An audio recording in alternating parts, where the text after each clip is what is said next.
The most dangerous man in Chicago was taking his fiancée to dinner until he saw his ex crossing the crosswalk with twins.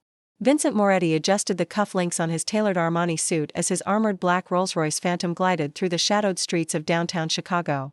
Two SUVs followed close behind his security detail, always watching, always ready. The evening lights of the city reflected off the tinted windows, illuminating the woman beside him. Natasha Sinclair, 29, raven hair swept into an elegant updo, diamond earrings catching the light with every turn of her head. She was everything his world demanded: beautiful, connected, powerful. At 37, Vincent had learned that power could buy almost anything, including alliances sealed by marriage. His engagement to Natasha was 3 months old. Long enough to satisfy the families. Short enough to avoid pretending he felt anything beyond obligation. No love, no passion, no complications, just business dressed as a wedding.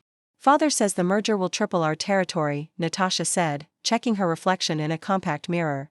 "Our wedding will be the most talked about event." Vincent said nothing. His steel gray eyes remained fixed on the road ahead. The traffic light turned red. The crosswalk filled with evening pedestrians, ordinary people living ordinary lives. Unaware that the man watching them from behind, bulletproof glass, had ended lives with a single word. Vincent watched them absently, his mind already calculating tomorrow's negotiations when something made him freeze. A woman was crossing the street. She moved slowly, carefully, carrying 2 babies against her chest. Twins bundled in soft blue and pink blankets. Her auburn hair was pulled back in a messy ponytail and dark circles shadowed her eyes. She looked exhausted. She looked like she hadn't slept in months, even from a distance. Even with her head down, even after 14 months of forcing herself to forget, Vincent knew that profile, the gentle curve of her neck, the way she held her shoulders, the quiet strength in every step. Scarlet Morgan, his former lover, the woman he had abandoned exactly 1 year and 2 months ago. The babies looked about 4 months old. The timing would be exactly right. Vincent's hands that had never trembled, holding a gun now, shook against the leather armrest. The world outside seemed to slow as Scarlet paused in the middle of the crosswalk. One of the babies began to fuss. She shifted them both, pressing a gentle kiss to the crying infant's forehead, humming something soft. The baby quieted.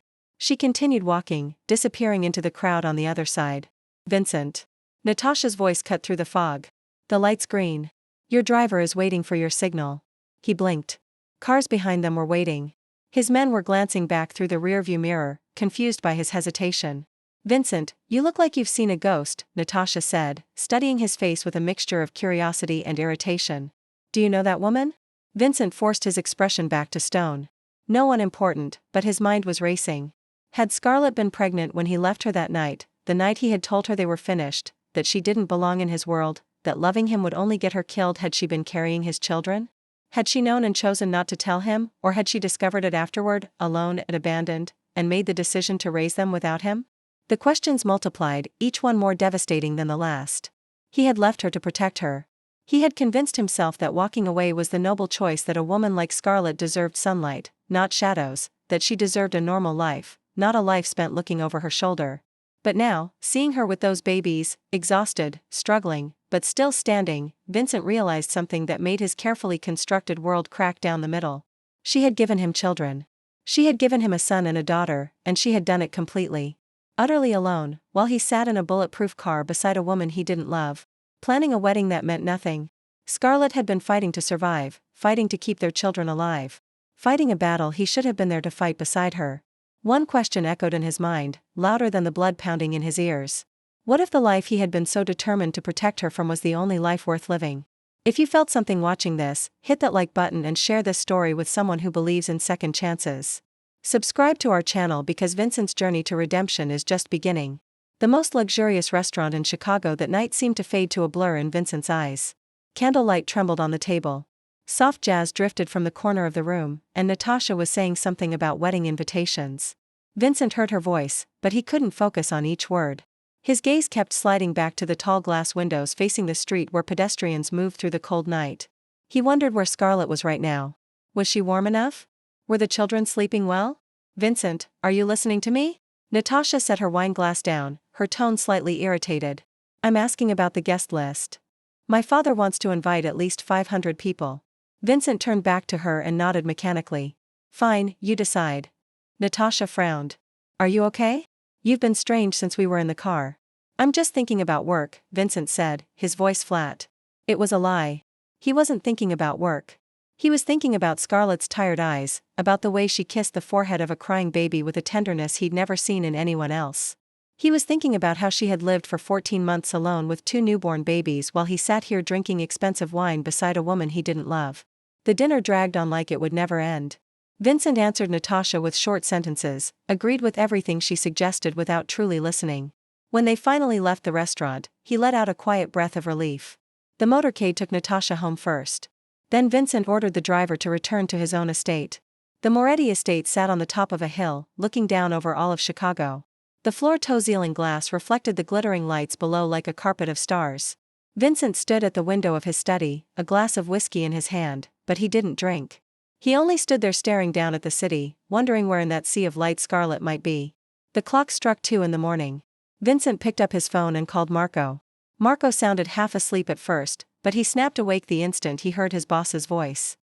"Boss, what is it?" "Find everything about Scarlet Morgan," Vincent said, his voice cold and final. "Her current address, her job, her financial situation, and those children. I want to know everything." Silence stretched on the other end of the line. "Too long." Vincent's brow tightened. "Marco." "Boss." Marco hesitated. A rare thing for a 45-year-old man who had followed Vincent for 20 years. "There's something I should have told you a long time ago." Vincent's heart clenched. "Say it." "Not over the phone." Marco exhaled. "Tomorrow morning. When you read the file, you'll understand." "What file? What do you know about her?" Vincent's voice sharpened. Marco went quiet for a moment, then said, "I'll bring it in the morning, 6 o'clock, and boss, you should prepare yourself." The call ended. Vincent hurled the phone onto the desk, braced both hands on the wood, and bowed his head. Marco knew something Vincent didn't. Something that had happened during the 14 months he tried to forget Scarlet. He went into the bedroom, but he couldn't close his eyes. Every time he tried to sleep, the image of Scarlet at the crosswalk rose up again. The way she stopped in the middle of the road when the baby cried. The way she hummed a lullaby, her voice as light as breath. The way the baby fell silent the moment Scarlet held them. Scarlet had always carried that kind of quiet miracle. The kind that made everything around her soften into peace. Even him, a man with blood and darkness on his hands, had once felt peace when he was beside her, and he had thrown it away. He had walked off without looking back. Vincent stared up at the ceiling in the dark. One single question drilling deeper and deeper into his mind. What had she been through when he wasn't there?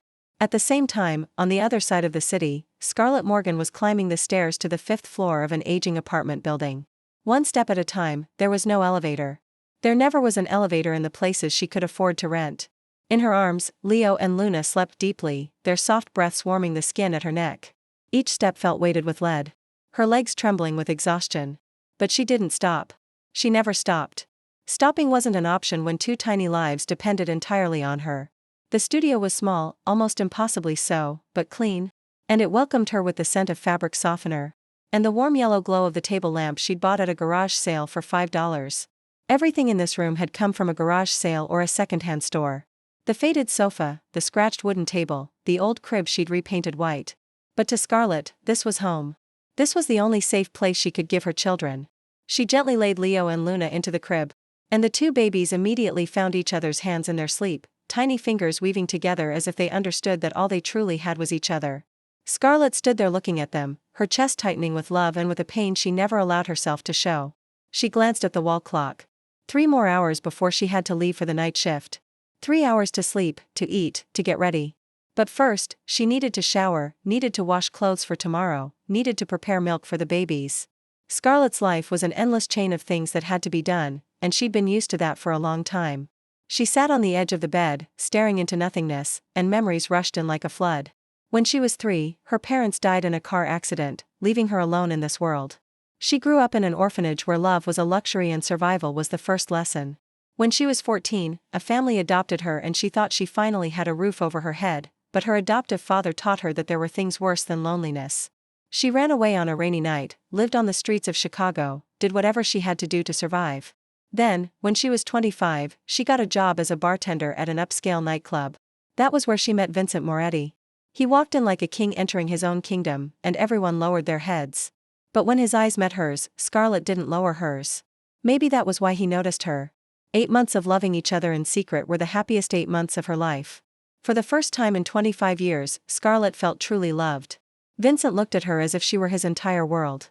He told her he'd protect her, that no one would ever hurt her again. And she believed him. She believed every word. Then one night, Vincent came to her apartment with eyes as cold as ice. He said they were done, that she didn't belong in his world, that loving him would only lead her to death. He didn't explain. He didn't give her a chance to speak. He only turned his back and walked away. And Scarlet stood there watching the door close, feeling as if someone had just torn her heart out of her chest. 2 weeks later, she found out she was pregnant. She tried to find Vincent, but every door closed in her face. She went to the club and they told her she was banned. She called. The number was blocked. She wrote letters. No one replied, as if she'd never existed in his life at all. 9 months of pregnancy alone. Scarlet cried herself dry and then learned how not to cry anymore. She went into premature labor at 34 weeks, alone in the emergency room with no one to hold her hand. Leo was born with fragile lungs and stayed in an incubator for 3 weeks. And Scarlet sat beside him for 18 hours a day, praying to a god she wasn't even sure existed. Now looking at her 2 children sleeping so peacefully, Scarlet knew that all the suffering had been worth it. She stood, eyes drifting to the yellowed ultrasound photo taped to the wall where 2 tiny shapes lay side by side. "I'll give you everything I never had," she whispered like a vow. An hour later, Scarlet left the babies with Mrs. Chen, the 70-year-old neighbor who lived at the end of the hallway, the only kind woman she'd ever had in her life. She kissed each child on the forehead, pulled on her thin coat, and stepped out into the darkness to go to Cook County Hospital and begin her 12-hour shift. She didn't see the black SUV parked across the street. She didn't know someone was watching her every step. She only knew that tonight she needed to earn enough money to pay for next week's milk. At exactly 6 o'clock in the morning, Marco walked into Vincent's study with a thick file in his hands. Vincent had been awake all night, still sitting in the armchair by the window, the whiskey from last night untouched on the table. He didn't bother looking at Marco, only held out his hand. "Give it to me." Marco set the file on the desk, then took a step back, standing still like a statue. Vincent opened the first page, and every line he read felt like a knife driving into his chest. Scarlet's current address was a studio apartment on the South Side, one of the most dangerous areas in Chicago, a place even his own men didn't want to set foot in after dark. The building had no elevator, no security, and the front door didn't even have an electronic lock. Vincent clenched his jaw and flipped to the next page. Her current job was night shift nurse at Cook County Hospital with a salary of $45,000 a year, a number that wasn't even enough to rent a decent apartment in a safer suburb. She worked 12 hours every night, 6 days a week. Vincent felt his throat tighten. While he lived in a mansion on a hill, she was working herself to the bone to earn every dollar to raise their children. The next page made Vincent stop. Hospital debt. $87,000 from the delivery. He read the amount again, unable to believe his eyes. $87,000, a sum that to him was nothing more than dinner at a luxury restaurant. But to Scarlet, it could be a lifetime she'd never pay off. And then he turned to the next page where the information about the 2 children was listed. He read each word one by one, his heart pounding wildly in his chest. The boy was named Leo Vincent Morgan. The girl was named Luna Rose Morgan. Vincent went still. He read it again. Leo Vincent Morgan. She had given his name to their son. After everything he'd done to her, after he'd abandoned her without a single explanation, Scarlet had still given his name to their son. Vincent didn't know what he was supposed to feel. Moved, guilty, in pain. Maybe all of it. Tangled together into a chaos he couldn't unravel. "Boss," Marco spoke, his voice lower than usual. "There's more." Vincent lifted his eyes to him, signaling for Marco to continue. Marco drew a deep breath, then said. "She delivered early at 34 weeks. Alone in the emergency room. No one beside her, no family, no friends, no one at all." Vincent clenched his fists, his knuckles turning white. Marco went on, his tone heavy. "The medical records show the boy, Leo, struggled from the moment he was born.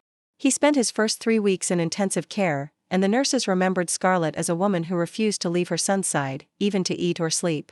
Vincent shot to his feet, the chair tipping backward with a loud crash.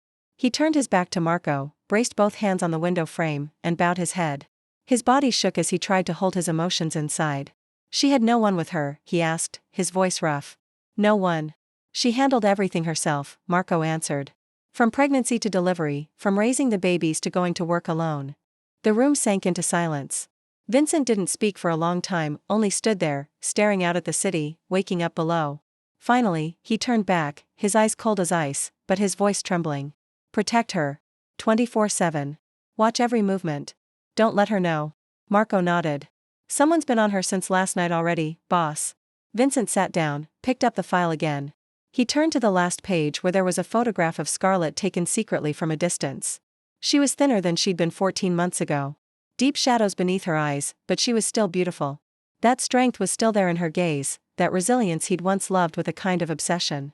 Vincent reached out and touched the photograph, his finger gliding lightly over her face. "Why didn't you come to me?" he whispered to himself. It was the question he didn't yet have an answer to. She knew who he was, knew what kind of power he had. Why didn't she come to him when she found out she was pregnant? Why did she choose to endure it alone? Vincent didn't know that the answer to those questions would hurt him 1,000 times more than what he was feeling right now. 3 days after Vincent ordered Scarlet protected, his phone rang at midnight. An unknown number. Vincent stared at the screen, the instincts of a Mafia boss putting him on alert at once. He answered without a word, saying nothing, only waiting. The voice on the other end made the blood in his body turn to ice. "Moretti, it's been a long time. I know your secret now. Richard Blackwood." The name slid into Vincent's throat like a cold blade. Blackwood was the Mafia boss who ruled the north side of Chicago, the sworn enemy of the Moretti family for 2 decades.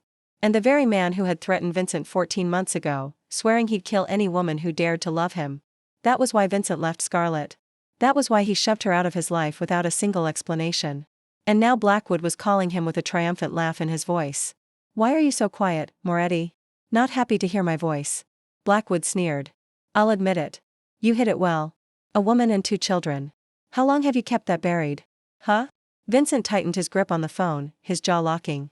He didn't answer, but his silence was answer enough. Blackwood went on, his voice like snake venom. "My men tailed your security detail.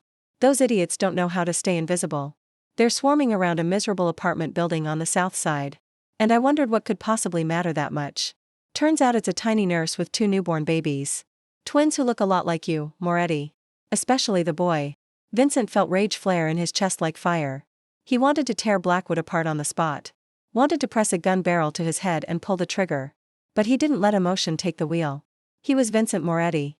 He never let an enemy see his weakness. "What do you want?" he asked, his voice cold as ice. "Hand her over to me," Blackwood replied, his tone turning more serious. "That woman and the 2 children. If you don't hand them over, I'll take them myself. And I guarantee you the way I take them won't be pleasant." Vincent laughed, a hard, empty laugh with no humor in it. "Blackwood, listen to me. If you or anyone in your crew dares to touch even a single hair on their heads, I'll burn down everything you've built. I'll kill your family one by one, starting with the ones you love most, and when I get to you, I'll make sure you beg to die." Silence held for a few seconds. Then Blackwood laughed loudly. "So Vincent Moretti finally has a weakness. I've been waiting for this for 20 years. He paused, his voice turning even more vicious. "I won't rush. I'll wait for the right moment, and when you least expect it, I'll take the most important thing you have, just like your father took from me back then." The call ended. Vincent slammed the phone onto the desk, sprang to his feet, and let out a roar of fury. He swept his arm across the desktop, hurling everything to the floor in a crash of glass and noise. Then he stopped, drew in a deep breath, and forced himself to calm down. He grabbed the phone and called Marco. "Double the number of men protecting Scarlet 24/7. There can't be a single gap and prepare for every scenario, including all-out war." Marco took the order, but after the call ended, Vincent knew it still wasn't enough. Protection from a distance couldn't guarantee safety for Scarlet and the children. Blackwood was a poisonous snake. He'd find the smallest opening, and when he struck, it might already be too late. Vincent needed to get close to Scarlet. He needed to move her and the children somewhere safer, somewhere he could control. But first, he needed to speak with her. That night, Vincent drove his own car to Cook County Hospital, where Scarlet was working the night shift. He parked in the darkness of the lot, staring through the windshield toward the brightly lit building. She was in there working, trying to survive, not knowing danger was circling closer, and he sat here waiting, bracing himself for the meeting he'd been running from for 14 months. Tonight he'd see her again. Even if she screamed in his face, threw him out, or even slapped him, he still had to see her. Because this wasn't about him or about what he felt anymore. This was about the survival of the children he'd never once held in his arms. At 2 o'clock in the morning, the doors of Cook County Hospital opened and Scarlet stepped outside. The 12-hour shift had drained her down to the bone, but she still walked quickly toward the parking lot, wanting to get home as fast as possible so she could sleep a few hours before the babies woke up. The lot was empty at this hour. Only a handful of night shift employees' cars scattered beneath the weak yellow street lights. Scarlet pulled her car keys from her pocket and hurried toward her beat-up Honda Civic. Then she stopped. Someone was standing beside her car. A tall figure in a black suit, motionless as a statue in the shadows. The survival instinct forged through years of living on the streets made Scarlet react instantly. She yanked a can of pepper spray from her coat pocket, raised it, ready to strike. "Don't move. I'll spray if you take one more step." The man stepped out of the darkness, letting the street light fall across his face. And Scarlet felt her heart miss a beat. That face, those steel gray eyes, those sharp, hard angles. She would never forget them, no matter how hard she tried. Vincent. The name left her mouth, her voice cold as ice. The pepper spray was still raised, but her hand began to shake. Not from fear, from anger, from pain, from 14 months spent trying to erase this man. And now he was standing here in front of her as if he had the right. "Scarlet," Vincent said, his voice lower and rougher than she remembered. "I need to talk to you." Scarlet lowered the pepper spray, not because she trusted him, but because she knew that if Vincent Moretti wanted to hurt her, he would have done it long ago. She laughed, a bitter laugh with no humor in it. 14 months. 14 months without a word, without a message, without a single sign that you were alive or dead. And now you want to talk? Vincent didn't answer right away. He just stood there looking at her, his eyes holding something Scarlet didn't want to untangle. Then he spoke, his voice sounding strangled. "I know about the children. I know they're mine." Scarlet felt as if someone had punched her in the stomach. She'd known this day would come. She'd prepared herself for it. But when it truly arrived, she still wasn't ready. She was silent for a moment, swallowing the pain rising in her chest. Then she looked straight into his eyes. "They're my children. You lost the right to call them yours the night you walked away without even looking back." Each word she spoke was like a bullet fired straight into Vincent. He didn't flinch. He stood there and took it because he knew he deserved it. "Scarlet, you're in danger," he said, urgency sharpening his tone. "Someone knows about you and the children. Someone very dangerous. I need to protect." Scarlet cut him off, her voice sharp as a blade. "I don't need you to protect me. I survived 14 months without you. I was pregnant alone, gave birth alone, raised them alone. I didn't need you then. And I sure as hell don't need you now." She turned her back, reaching for the car door, ready to drive away from this conversation, away from the man who had shattered her heart.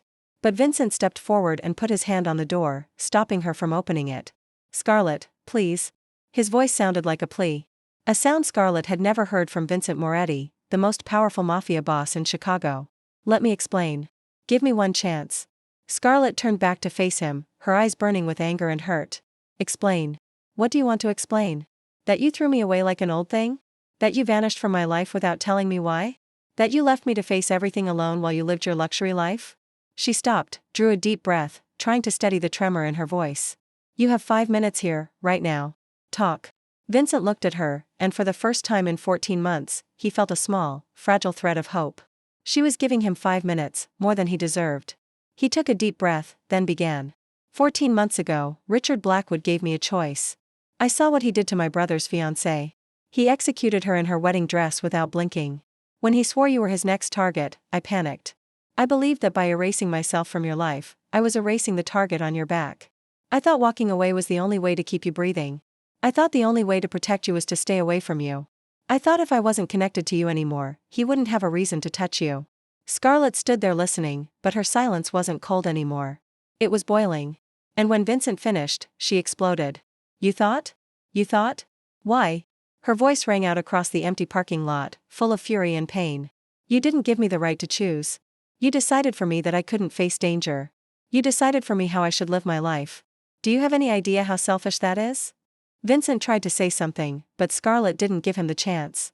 She stepped forward, her finger stabbing the center of his chest. "I could have died alone giving birth. Did you know that?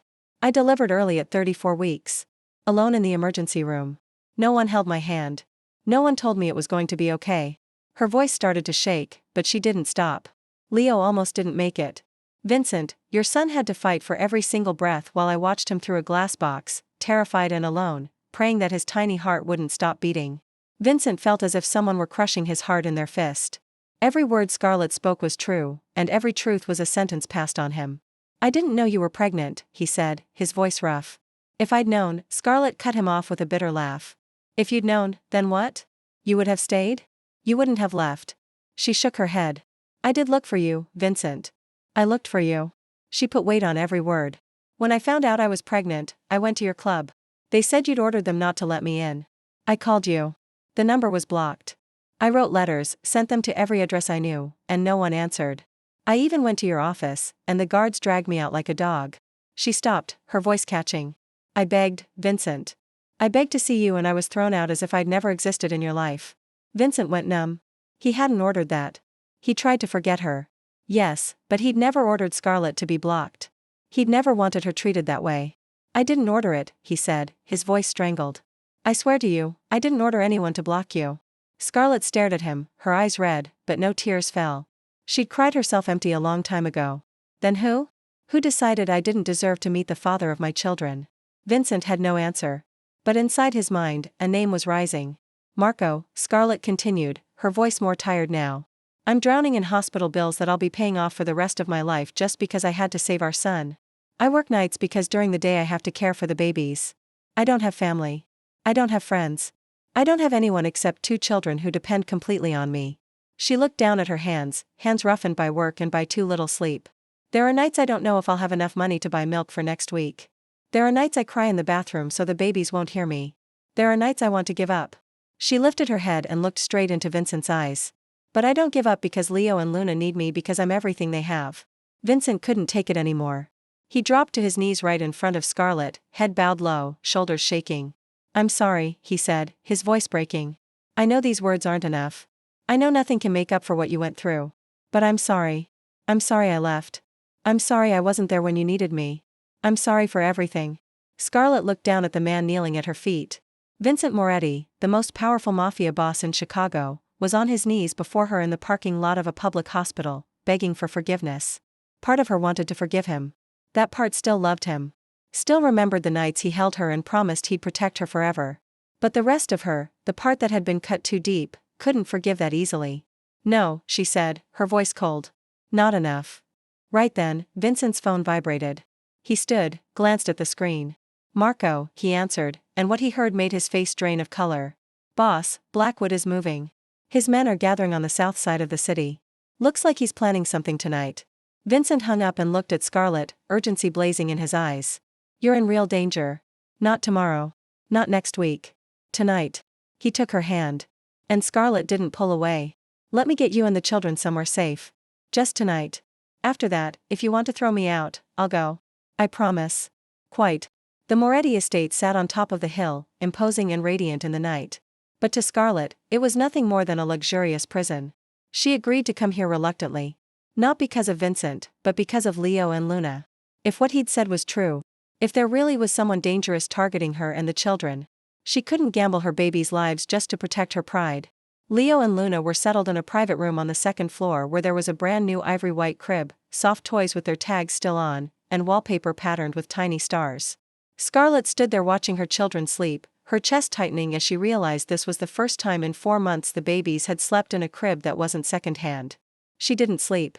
She pulled a chair up beside the crib and sat there, keeping watch over them the way she had for 14 months. In the darkness, she heard footsteps in the hallway, doors closing, low voices drifting up from downstairs. She knew Vincent was somewhere in this house, and she also knew he wasn't sleeping. Downstairs in the study, Vincent was facing Marco. The 45-year-old man stood in front of his boss with his head lowered, not daring to look up. Vincent sat behind the desk, his eyes cold as ice, his jaw clenched so hard she could almost hear teeth grinding. "Talk," Vincent ordered, his voice low and dangerous. "Who gave the order to block Scarlet?" Marco was silent for a moment, then exhaled, his head dropping even lower. "I gave that order, boss. Not you." The room fell into a terrifying silence. Vincent said nothing, only stared at Marco with the look that everyone in the organization knew meant rage was about to break loose. Marco swallowed, then continued to explain. "After you left her, Blackwood kept men on her. He knew she'd been important to you. I was afraid if she kept trying to contact you, kept showing up in places connected to you, Blackwood would see her as a target." He paused, his voice heavier. "I thought if she couldn't reach you, she'd give up. She'd forget you and go on with her life. She'd be safe." Vincent stood slowly coming around the desk. Each step sounded like a drumbeat of fate in the silent room. "And what about her being pregnant?" he asked, his voice so cold it raised goose flesh. "Did you know that?" Marco lowered his head even further. "I didn't know she was pregnant when I gave the order. When I found out, it was 4 months later. By then," he stopped, his voice thick. "By then, it was too late. She'd stopped trying to reach you. She'd accepted that you didn't want to see her. I thought saying it then would only make everything worse. That was the last drop." Vincent lunged forward, grabbed Marco by the collar with both hands, and slammed him into the wall with terrifying force. His face was inches from Marco's, his eyes blazing with fury. "You stole the first 14 months of my children's lives," Vincent roared, his voice like a wounded animal. "You stole my chance to see my children be born, to hear their first cries, to be there while they fought to survive.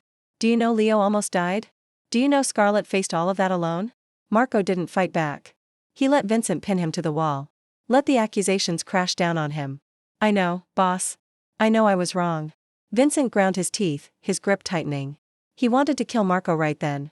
He wanted to crush the throat of the man who had wrecked Scarlet's life. The man who had stolen precious moments Vincent could never get back, but then he heard a sharp inhale behind him. He turned and saw Scarlet standing in the doorway. She'd heard everything. Her eyes held disgust as she looked at Marco. But when she looked at Vincent, there was something else in her gaze. Not forgiveness, not yet, but maybe understanding. She realized Vincent hadn't known everything. Someone had cut them off. Had kept her from reaching the father of her children. And that person wasn't Vincent. Vincent released Marco, shoving him aside. "Get out of my sight," he said, his voice cold as ice. "But you owe me. You'll pay that debt by protecting them with your life. If anything happens to Scarlet or the children, I'll kill you with my own hands." Marco nodded, said nothing, and quietly left the room. When the door closed, Vincent turned to Scarlet. He looked at her, his eyes full of pain and guilt. "I'm sorry," he said, his voice low and sincere. "I won't make excuses. Whatever Marco did, I'm still the one who left. I'm still the one who made the decision to stay away from you without giving you the right to choose. That's my fault, and I'll carry it for the rest of my life." The next morning, sunlight poured through the tall glass windows of the Moretti estate. But the air inside the house was still heavy after what had happened last night. Scarlet sat in the living room, Luna sleeping soundly in her arms. Leo was still upstairs, watched by a maid. Scarlet hadn't slept at all last night, but at least the babies had gotten their first peaceful sleep in months. The sound of a car engine rose beyond the gate. Then the sharp click of high heels echoed across the marble floor. Scarlet lifted her head just as the living room doors flew open, and a woman stepped in. Natasha Sinclair, with sleek black hair and an expensive designer dress, froze when she saw Scarlet. Her eyes swept from Scarlet's exhausted face to the sleeping child in her arms, then turned cold as ice. "Who is she?" Natasha asked, her voice razor sharp. "And why are there children in my husband's house?" Before Scarlet could react, Vincent appeared in the doorway. He'd heard Natasha's voice from the hall and knew this confrontation couldn't be avoided.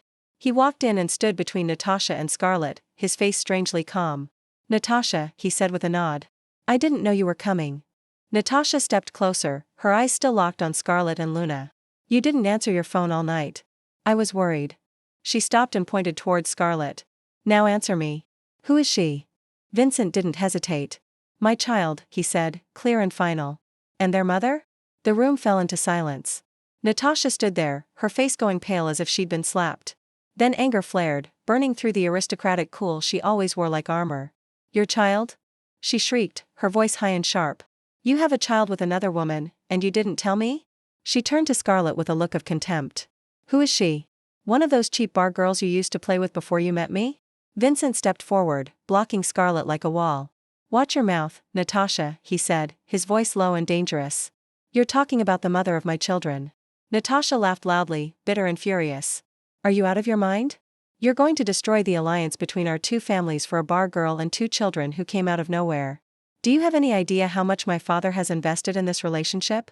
Do you know what the consequences will be if you betray the Sinclair family?" Vincent looked at her and Natasha realized something had changed in his eyes. This wasn't the Vincent Moretti she knew. The cold, calculating man who always put power and alliances above everything else.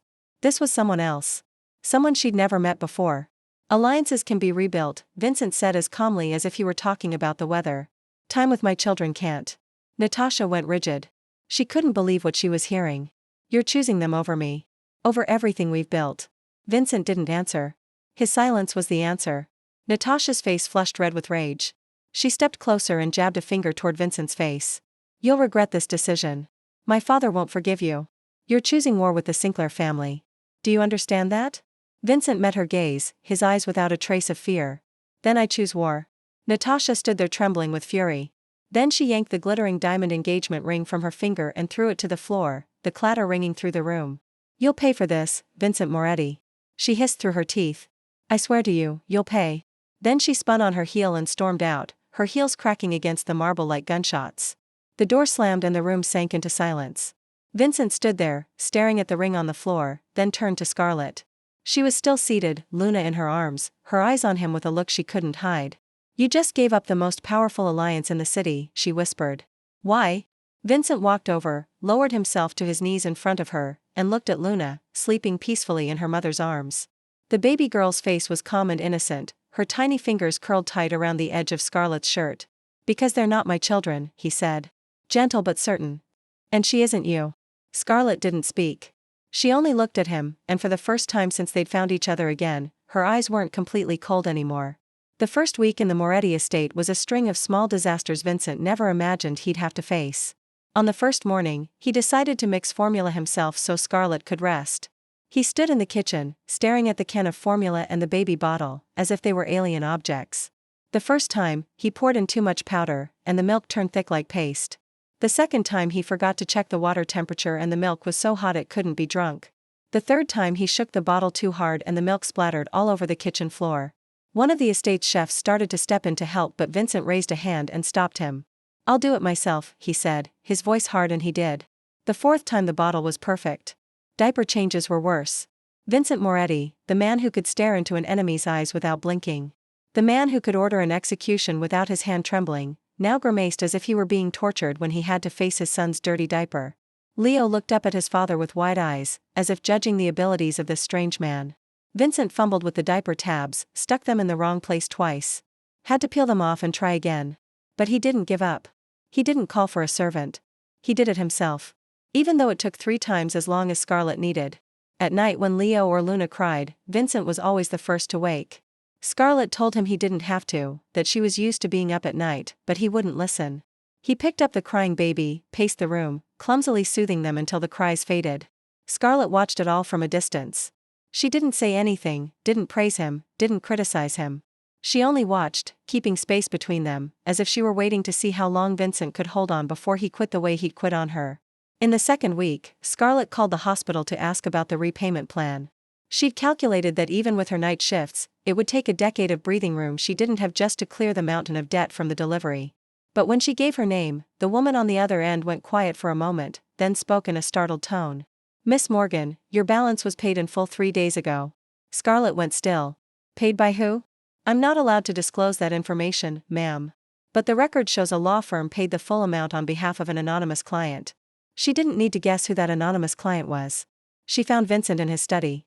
Reading some kind of report, she pushed the door open and walked in, her eyes burning with anger. "You paid my hospital debt." Vincent looked up, his face calm. "Yes, I don't need you to buy me off, Vincent," Scarlet said, her voice shaking with the effort of holding back. "I'm not something that can be bought with money." Vincent set the papers down, stood, and met her eyes head on. "This isn't buying you off, Scarlet. This is responsibility I should have taken from the start. You gave birth to my children alone, and you carried that debt because I wasn't there. That money should have been mine to pay from the beginning." Scarlet wanted to argue. She wanted to scream in his face that she didn't need his help, that she'd handled everything on her own for 14 months. But she couldn't because he was right. That debt shouldn't have been hers to carry alone. She stayed silent, turned her back, and walked out without another word. In the third week, Scarlet began to realize something had changed. Vincent canceled every meeting, every business appointment. He stayed home all day, giving all his time to the babies.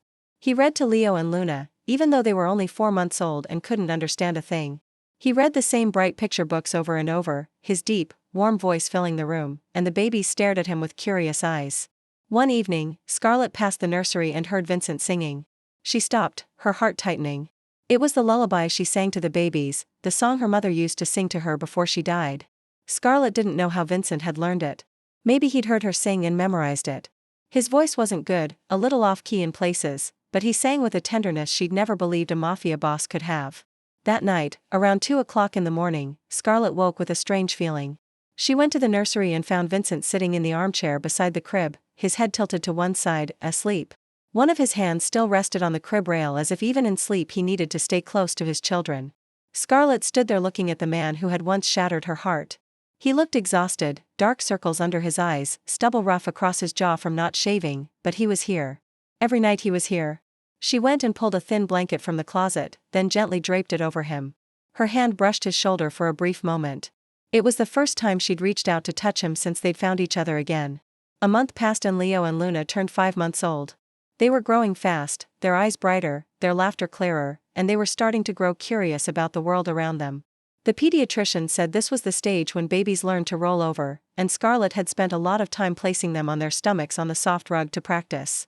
That afternoon, Vincent was in his study, reviewing business documents Marco had sent over. He tried to cut back on work, but there were still things that needed the boss's attention. Suddenly, Scarlet's voice rang out from downstairs, urgent and sharp. "Vincent, hurry." Vincent's heart seemed to miss a beat. He threw the papers onto the desk, bolted out of the room, and ran down the stairs faster than he ever had. 100 worst-case scenarios tore through his mind in those few seconds. Blackwood attacking the baby's hurt. Scarlet in danger. He burst into the living room, breath coming hard, eyes sweeping the space for a threat. But there was no threat. Instead, he saw Scarlet kneeling on the rug, phone in her hand. And Leo was on his stomach right in front of her, his tiny head lifted, his round eyes wide, and a grin stretched across his face. "He rolled over," Scarlet said, her voice trembling with emotion. "Leo just rolled over by himself." Vincent froze for a moment, his brain needing a few seconds to process. No danger, no attack. His son had just rolled over for the first time in his life. He walked forward slowly, dropped to his knees beside Scarlet, and looked at Leo lying on his belly with adorable pride. The baby looked up at his father, and beamed, arms and legs flailing as if he were showing off his achievement. Vincent felt his eyes burn. He lifted a hand and gently rubbed his son's back, his voice thick. "You did it. Good job, my boy."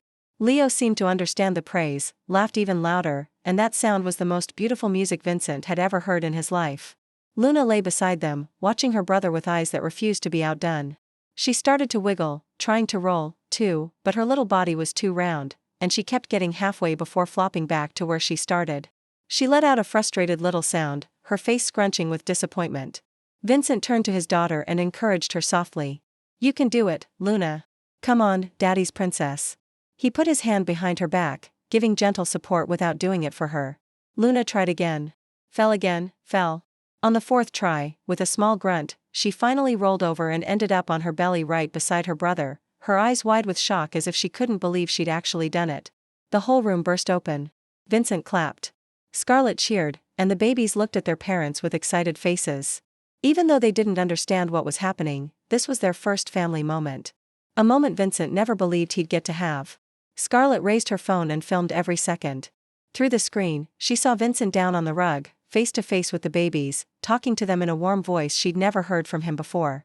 And she also saw herself in the corner of the frame, smiling. She stopped, stunned. She was smiling. For the first time in a long time, maybe for the first time since Vincent walked away 14 months ago, she was smiling. A real smile, not forced, not hidden. That night, after the babies were asleep, Vincent and Scarlet sat in the living room, soft yellow lamplight, making the room feel warm. Vincent stared into the empty space ahead, his voice low and aching. "How many moments like this did I miss, Scarlet?" She was quiet for a moment, then answered honestly. "A lot." Leo laughed for the first time when he was 2 months old. Luna got her first tooth at 3½ months. The first time they recognized their mother's face. The first time they held hands in their sleep. She paused and looked at him. "But you're here now." Vincent turned to her, his eyes full of resolve. "I won't miss another moment. I swear." They sat in silence for a while. Then Scarlet did something she didn't think she would do. She took out her phone, opened her photo library, and handed it to Vincent. "These are the videos you missed." Vincent took the phone and started watching. The first video was Leo's first laugh, a tiny laugh inside a miserable studio apartment. The next video was Luna's first tooth, her mouth slick with drool and her eyes crinkled with a bright grin. Then more videos, one small moment after another. Every piece of life Scarlet had recorded during the months she'd been alone. Vincent watched each one without speaking, but his tears kept falling, silent and unstoppable until the last video ended, and the screen went dark. That night, around 3 o'clock in the morning, screaming tore through the quiet of the Moretti estate from Scarlet's room. Vincent bolted upright instantly. The instincts of a man who'd lived his whole life in danger, making him move before his mind could even catch up. He lunged out of his room, ran down the hallway, and shoved Scarlet's door wide open. She was on the bed, curled in on herself. Both hands clamped over her head, screaming and crying in her sleep. Tears streamed down her cheeks, her face twisted with pain and terror. "No, please don't. Please," she cried, her voice like the wail of a child left behind. Vincent didn't hesitate. He climbed onto the bed and pulled Scarlet into his arms, holding her tight as if she might vanish the moment he let go. "Scarlet, baby, wake up. It's just a nightmare. I'm here. I'm here," he whispered into her ear, his hand smoothing the sweat, damp hair, trying to draw her out of the nightmare that had her trapped. It took a few minutes before Scarlet's screaming finally began to fade, and she slowly opened her eyes. Her gaze was wild, lost, as if she didn't know where she was. Then she saw Vincent, and she started to cry. Not the silent tears she'd learned to hide for 14 months. These were broken, choking sobs, as if a dam had been smashed. And every grief she'd held back for so long was pouring out at once. "A nightmare about what, Scarlet?" Vincent asked gently, still holding her close. Scarlet was shaking, her voice breaking between sobs. "About my childhood, about my adoptive father, about what he did to me when I was 14. She stopped, swallowing hard, as if every word were a shard of glass cutting her throat. "About the nights I was alone in the hospital, watching Leo in the incubator, not knowing if he'd live. About the times I thought I couldn't keep going." Vincent felt his heart splinter as he heard it. She'd carried these wounds for years, hiding them behind strength and grit, never letting anyone see. And now, for the first time, she was letting him see her completely helpless. "You don't have to be strong alone anymore, Scarlet," he said, his voice low and steady. "I'm here. I'm not going anywhere." Scarlet cried in his arms. Cried as if she'd held her tears back for too long and now couldn't stop. She cried for the childhood that was stolen, for the years of wandering alone, for 14 months of raising babies in loneliness and exhaustion. She cried because for the first time in so long, someone was holding her and telling her she didn't have to be strong. Vincent didn't say anything, only held her tighter, letting her cry until there were no tears left to cry. When Scarlet's sobs finally began to quiet, she whispered against his chest so softly he almost didn't hear. "I'm scared, Vincent. I'm scared you'll leave again." The words hit Vincent like a knife to the heart. He gently lifted her chin, looked straight into her eyes, swollen red from crying. "I'll be here for the children, for you. Whatever you choose, whether you forgive me or not, I'll never leave again. I swear." They sat in the darkness without saying anything more.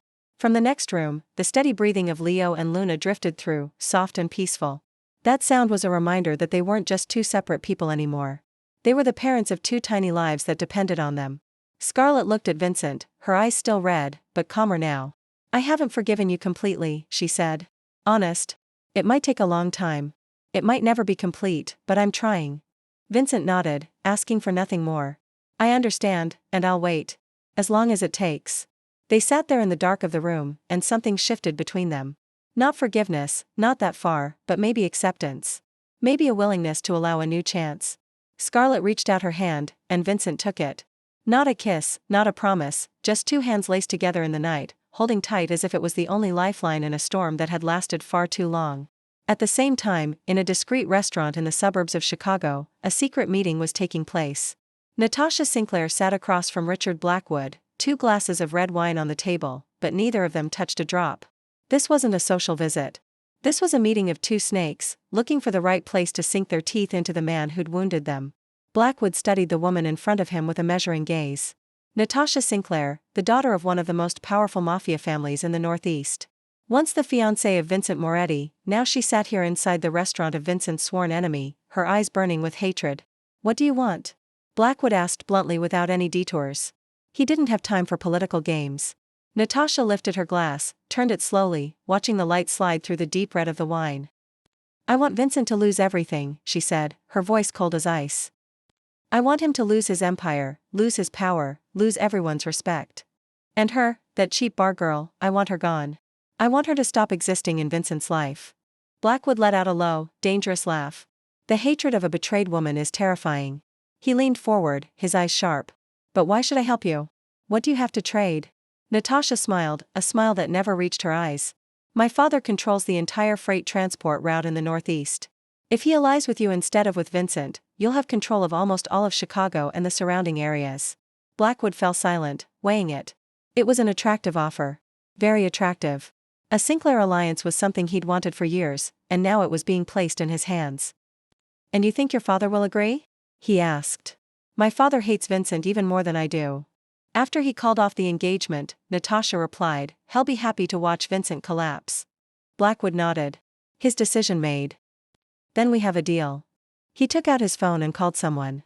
A few minutes later, the door to the private room opened and a man stepped inside. Tony, one of Vincent's close bodyguards, a man Blackwood had bought 6 months ago. Report, Blackwood ordered. Tony lowered his head, his voice small and quick. This week, Vincent has an important meeting with allies in New York. He'll leave on Friday, return on Sunday. During that time, the estate will only have the basic security detail. About 10 men, Miss Morgan, and the children will be home. Blackwood smiled, his eyes glinting with satisfaction. This weekend when Moretti goes to the meeting in New York, that's when we act. Natasha set her glass down and leaned forward. I have one request. When you take her, make sure she sees me. I want her to know who's behind all of this. I want her to know she stole the wrong man. Blackwood nodded. As you wish. But after that, she and the children belong to me. I'll use them to force Vincent onto his knees. Natasha shrugged, indifferent. Do whatever you want with them. I just want to see Vincent suffer. The meeting ended. 2 enemies of Vincent shook hands and a deadly alliance was forged in the dark. At the same time, back at the Moretti estate, the atmosphere couldn't have been more different. Vincent was sitting on the soft rug in the living room, Leo on his left thigh, Luna on his right, a bright picture book open in front of them, and the little bear said, "Who sat on my chair?" Vincent read the story, his voice dipping into a low, rhythmic hum that seemed to mesmerize the children. Leo and Luna stared at the colorful images in the book, round eyes wide with curiosity. Scarlet sat on the nearby sofa, watching the 3 of them with a tenderness on her face she didn't even realize was there. This was a peaceful moment, a moment neither of them ever thought they'd be allowed to have. Vincent lifted his head, caught Scarlet's gaze, and smiled. Not a polite smile, not the hard smile of a mafia boss, but a real one. The smile of a man who was happy with his family. They didn't know the storm was coming. They didn't know this quiet moment would soon be torn apart.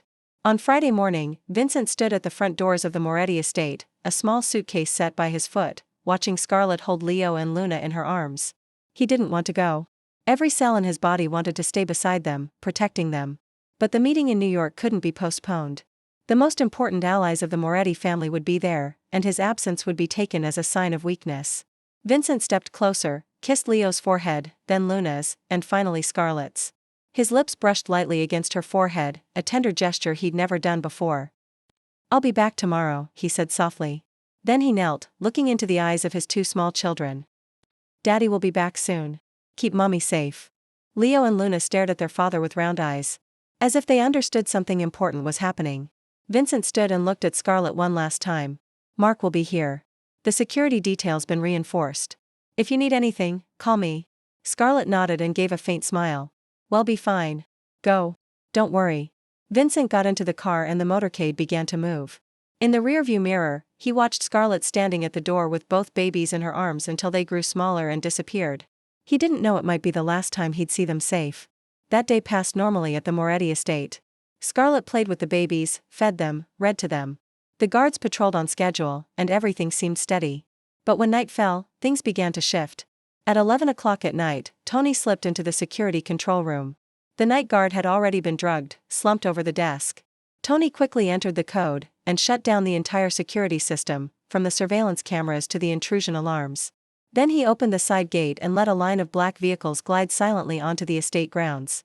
The first gunshot rang out at 11:15. Scarlet was in the bedroom, having just put the babies into their cribs when she heard the sharp blast from downstairs. She froze for a heartbeat. Then her mother's instinct took over her whole body. She scooped Leo and Luna up, pressed them tight against her chest, and ran toward the panic room Vincent had shown her. Gunfire cracked everywhere. Screams, the shatter of glass. She heard Marco shouting orders to the security team, then the relentless staccato of shots. She ran down the hallway, her heart pounding as if it might split, her legs shaking, but never stopping. The door to the panic room was right in front of her. Just a few more steps, but a figure stepped out from a shadowed corner and blocked her path. Tony, the guard she'd seen circling the estate for weeks. The man she'd believed was one of Vincent's most trusted. "I'm sorry, Miss Morgan," Tony said, his voice without emotion. "It's just business." Scarlet backed up, clutching the babies tighter. "Move," she snarled, her voice filled with the ferocity of a mother protecting her children. "I'll kill anyone who touches my babies." Tony advanced, and Scarlet attacked. She had no weapon, but she had the desperation of a mother. She bit his hand, clawed at his face, kicked and punched with everything she had, all while trying to keep hold of 2 babies who were screaming in terror. But Tony was stronger. One punch to her face sent Scarlet staggering. Then a blow to the back of her neck dropped her to the floor. The last thing she heard before darkness swallowed her was Leo and Luna's crying and the sound of footsteps moving away. In New York, Vincent was sitting in a sealed meeting room when his phone vibrated. An unknown number. He meant to ignore it, but a strange instinct made him answer. A video arrived. Vincent opened it, and the blood in his body turned to ice. Scarlet was tied to a chair, her face bruised, blood at the corner of her mouth, but her eyes still burned with defiance. Behind her, Leo and Luna were crying inside an iron cage, tiny fingers gripping the bars. Then a familiar face appeared in the frame.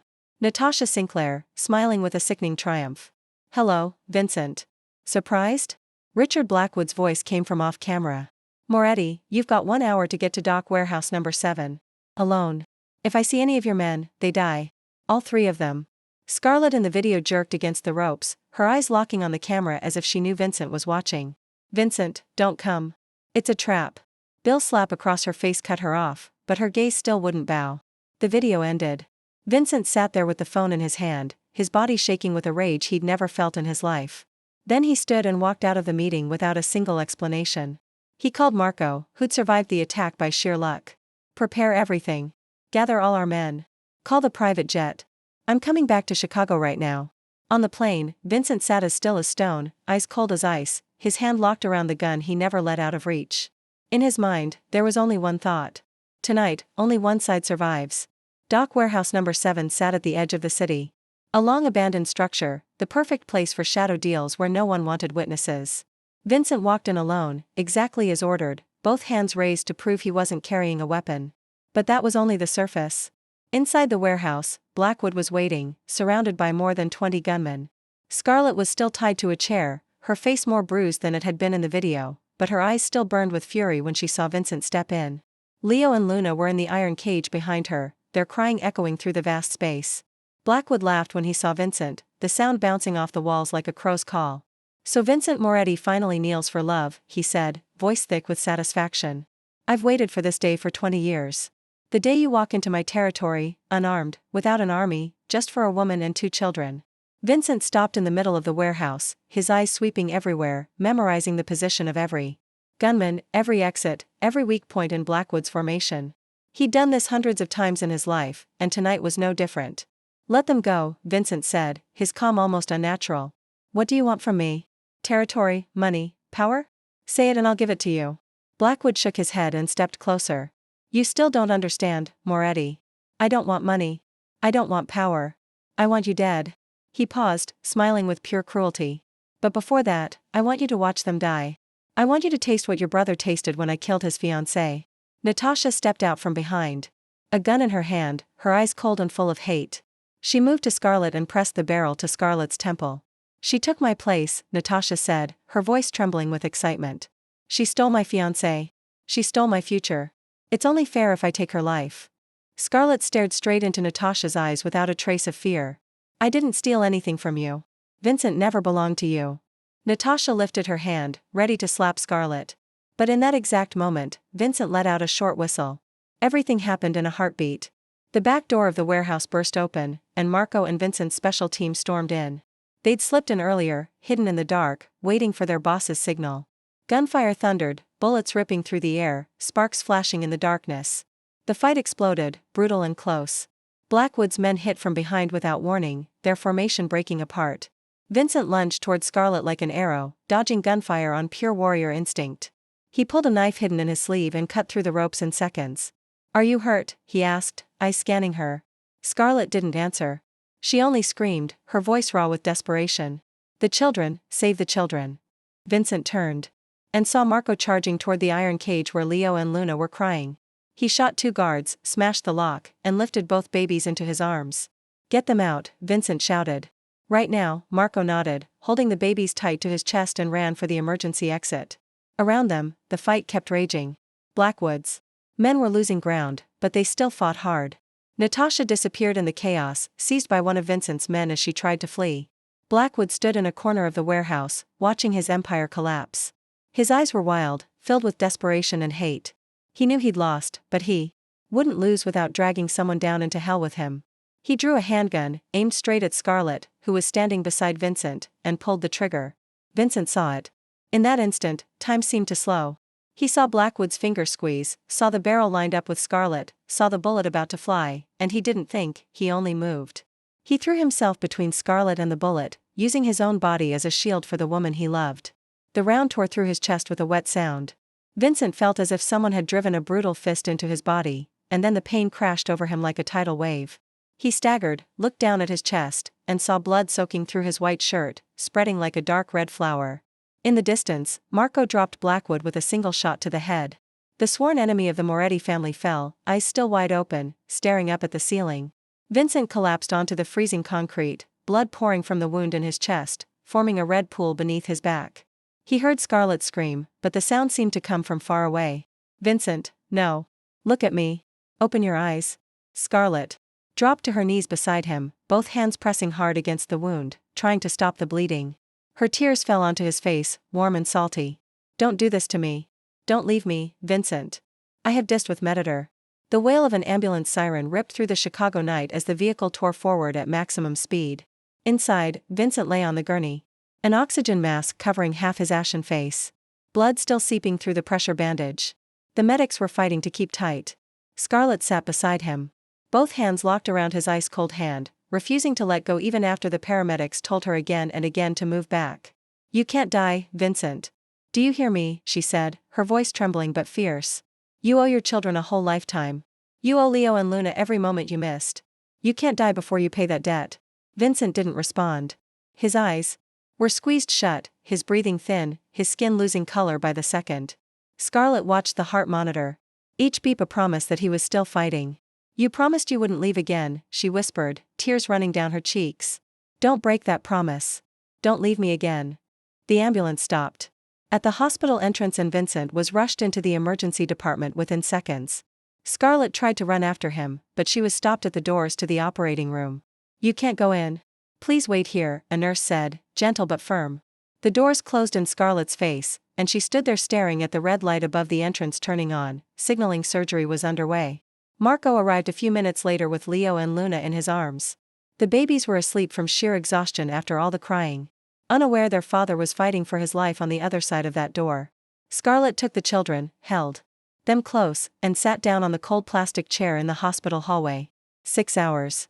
The surgery lasted 6 hours. Scarlet sat there without eating, without drinking, without closing her eyes for even a second. She held Leo and Luna, stared at the operating room doors, and for the first time in years, she prayed. She didn't know who she was praying to. She'd stopped believing in God when she was a child abandoned in an orphanage. But tonight, she was willing to believe in anything, anyone, as long as Vincent survived.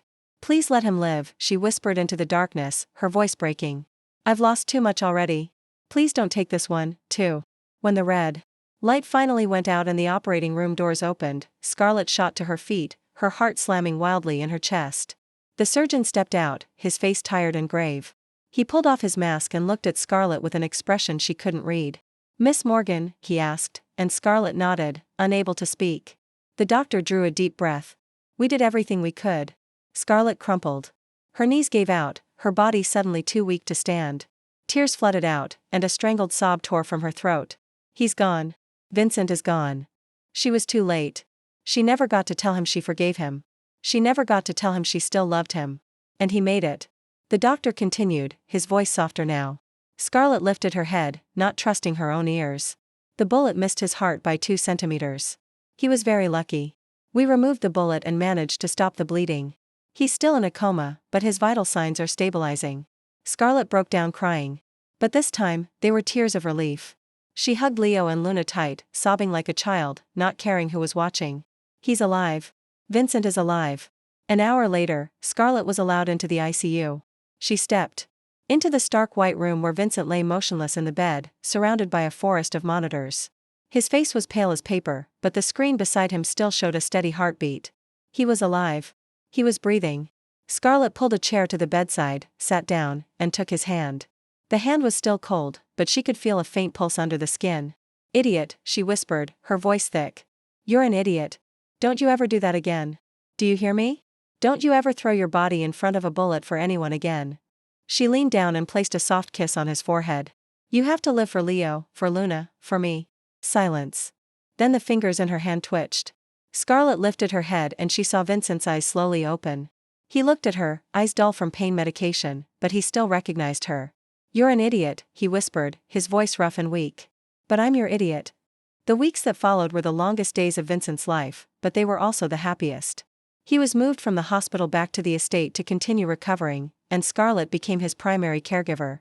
She changed his bandages every day, made sure he took his medicine on time, and wouldn't let him do anything that could affect the wound as it healed.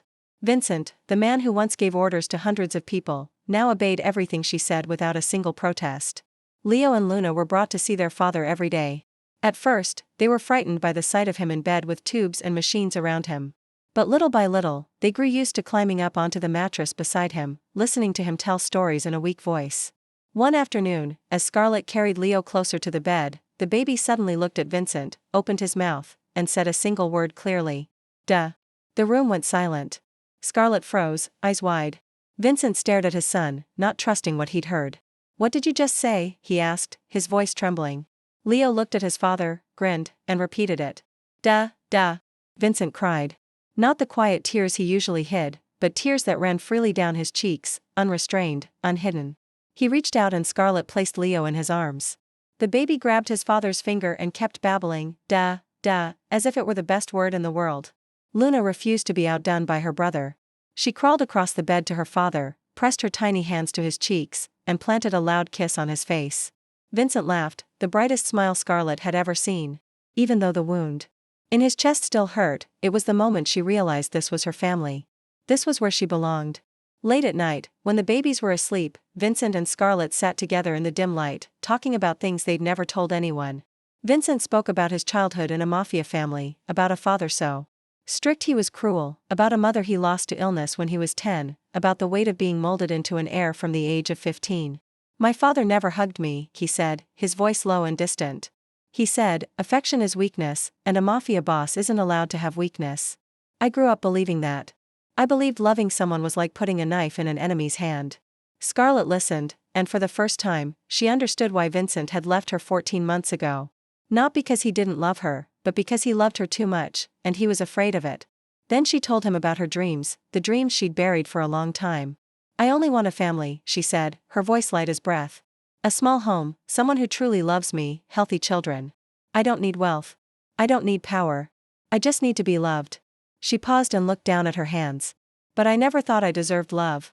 My childhood taught me I had no value. That I was an abandoned child, unwanted, not needed by anyone." Vincent took her hand and held it tight. "You're worth more than everything I own," he said, steady and sincere. "More than this entire empire, more than my life. You and the children are all I have." Scarlet looked at him. The man who'd thrown his body in front of a bullet for her. The man who'd been ready to die so she could live. She looked at the bandage on his chest where the bullet had nearly taken his life. And she understood he'd proven his love in the strongest way he could. "You've proven enough," she whispered. Vincent looked at her, hope filling his eyes, but he didn't dare believe it. "Scarlet." She leaned toward him, and for the first time in 14 months, their lips met. It wasn't a fierce kiss like the ones they'd shared before.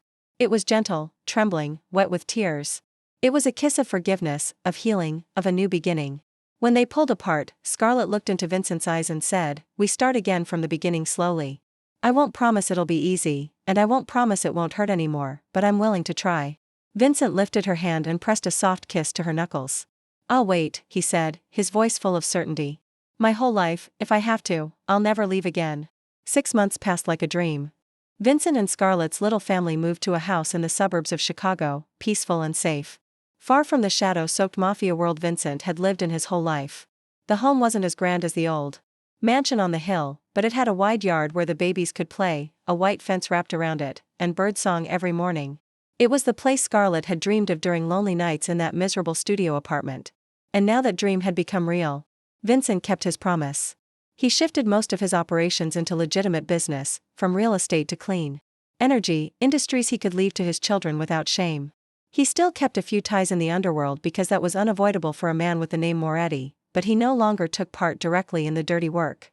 Marco became the one who ran what remained as a way to repay for what he'd done to Scarlet years ago.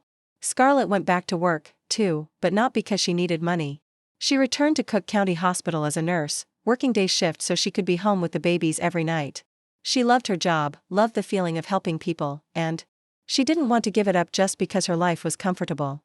"Now, I don't want to become someone who depends on you," she told Vincent when he asked why she still wanted to work. "I want our children to see that their mother has her own worth, not just that she's Vincent Moretti's woman. Vincent didn't argue. He understood and respected it. But the biggest change in Scarlet's life was that she started therapy for the first time in her life. She faced the childhood wounds she'd buried for so many years. She spoke about the orphanage years, about her adoptive father, about the nights she wandered the streets of Chicago when she was 14. She spoke about the fear of being abandoned, about the feeling that she didn't deserve to be loved, about the walls she'd built around her heart so no one could ever hurt her again. Twice a week, Vincent drove her to the therapist's office. He didn't go inside with her because this was a battle she had to fight on her own. But he always waited outside, sitting in the car until she came back out.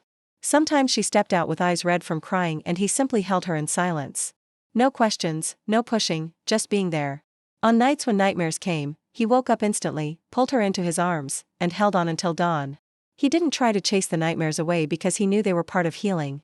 He only stayed there, a steady shore for her to cling to when the storm in her mind came roaring through. And little by little, Scarlet grew stronger.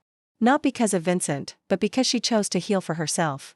Leo and Luna were 10 months old now, growing fast and getting more mischievous every day. Leo could say more words than Dada now, babbling mama whenever he wanted Scarlet to pick him up and no when he didn't like something. Luna still didn't speak much, but she was the first to walk. One afternoon, while the whole family was sitting in the living room, Luna suddenly let go of the sofa and wobbled toward Vincent. 1 step, 2 steps, 3.